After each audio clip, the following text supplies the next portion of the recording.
MCR Pure Cotton Club, formals and casual shirts. இந்த பஸ்ஸருக்கு யாரோ ஒருத்தர் தான் இந்த கொலையை பண்ணிருக்காங்க. குறைந்த விலை, நிறைந்த தரம், தங்கள் தேவைகள் அனைத்தும் ஒரே இடத்தில். ஜெயச்சந்திரன்.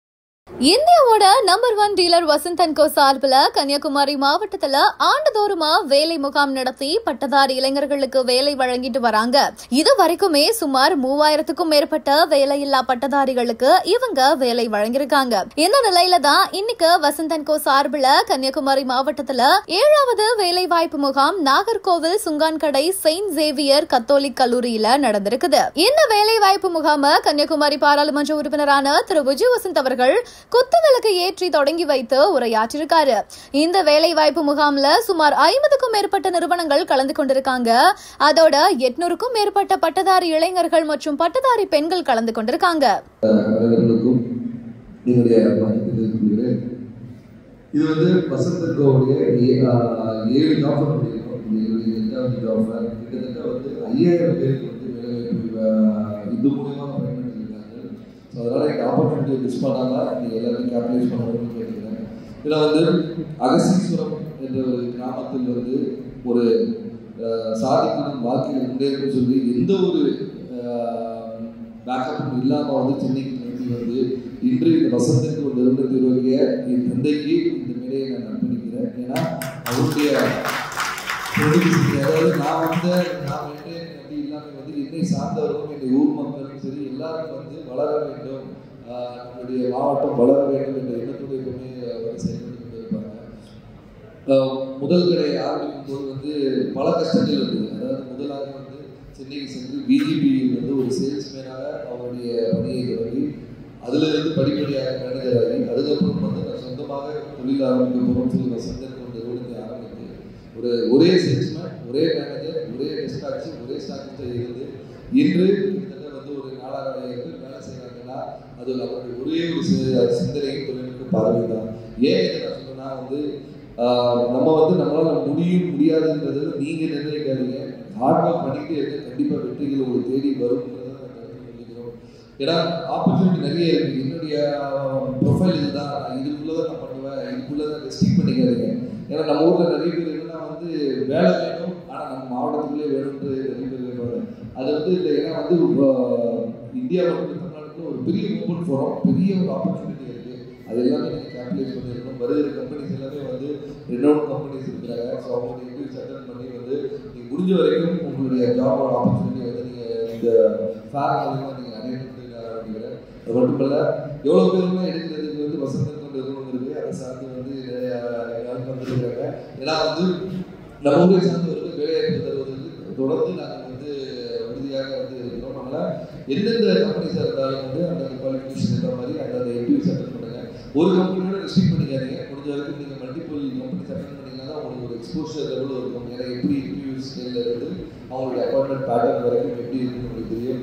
ஸோ அதனால் விஷ் ஆல் தி பெஸ்ட். எல்லாருக்கும் வந்து இன்று இன்டர்வியூ வந்தது வந்து இன்று மாலை வந்து எல்லாருக்கும் வந்து ஒரு வேலைவாய்ப்போட வந்து நீங்கள் வந்து ஒரு புதிய இந்தியாவை உருவாக்க வேண்டிய நீங்கள் இன்றைய தினத்தை வந்து உருவாக்குவோம், இன்றைய தினத்திலிருந்து உருவாக்குவோம் என்று சொல்லி வாய்ப்புக்கு நன்றி விடைபெறுகிறேன். எண்ணம் இருந்துகிட்டே இருந்தது. அதுதான் தவிர வந்து நம்ம ஒரு பெரிய ஸ்டார்டம் இதை எதிர்பார்த்து பண்ணலை. இப்போ இந்த இதுவே ரெக்கக்னைஸ் பண்ணியிருக்காங்கன்னா அது வந்து நேர்கள் பெரிய விஷயம் தான் சொல்லுவேன். இப்போ தந்தையோட மறைவுக்கு பிறகு அந்த டைம் பேசினாங்க. ஸோ அந்த குடும்பத்துக்கு தான் நாங்கள் வந்து சில விஷயங்கள் பண்ண வேண்டியது இருக்குங்கிற மாதிரி காங்கிரஸ் சில தலைவர்கள் பேசினாங்க. ஸோ எளிமையாக நடந்துருச்சு அவங்களுக்கு இந்த சீட் வந்தது இல்லை அப்படின்னு நம்ம சொல்ல முடியாது. ஏன்னா வந்து அதாவது அப்பாவோடைய தொண்டு காங்கிரஸ் கட்சிக்கு பார்த்திங்கன்னா வந்து ஈடு கொடுக்க முடியாத ஒரு தொண்டு. கட்சிக்கு மட்டும் இல்லை, மக்களுக்கும் சரி, சமுதாயத்துக்கும் சரி, அதே மாதிரி வந்து வியாபாரிகளுக்கும் சரி. ஸோ அவங்களோட ஜேர்னி வந்து ஒரு பெரிய ஜேர்னி. அவங்களுடைய கனவு ஃபுல்ஃபில் ஆனது 2019 ஒரு எம்பி ஆகி அவங்களுடைய அந்த டேர்மை முடிக்க முடியாமல் அவங்க வந்து கொரோனாவால் பாதிக்கப்பட்டு இறந்துட்டாங்க.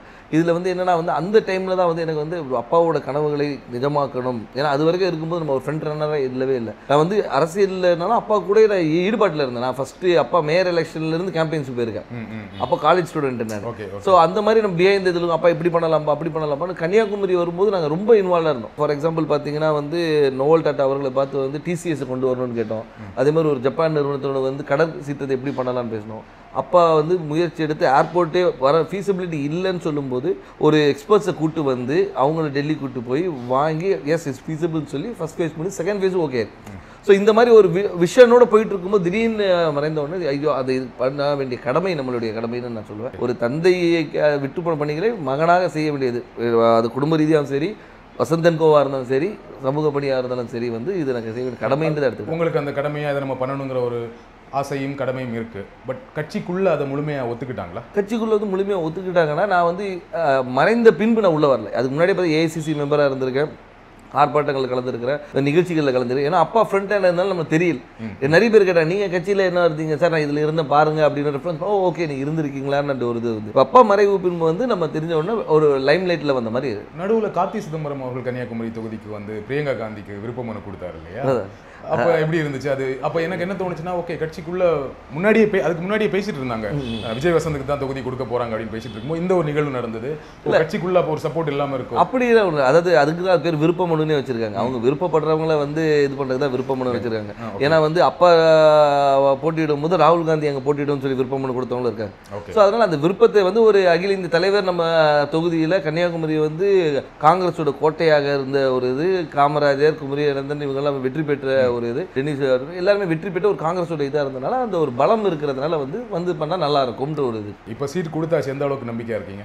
ரொம்ப நம்பிக்கையா இருக்கு. மக்கள் என்ன ரெஸ்பான்ஸ் சொல்றாங்க? மக்கள் ரெஸ்பான்ஸ் ரொம்ப நல்லா இருக்கு, ரொம்ப நல்லா இருக்கு. அதே மாதிரி என்னன்னா வந்து ஆதரவும், அதாவது வந்து முதற்கண் வந்து கட்சியோடைய ஸ்ட்ரென்த்தும் இந்த எங்களுடைய கூட்டணியோடைய பலமும், அதுபோல் அப்பா விட்டு சென்ற பணிகளும், அதுபோல் ராகுல் காந்தி அவர்களுடைய வருகை, அது வந்து அந்த கரெக்டாக அந்த மார்ச் 1 வந்தது வந்து ஒரு பெரிய எழுச்சியை கொடுத்தது.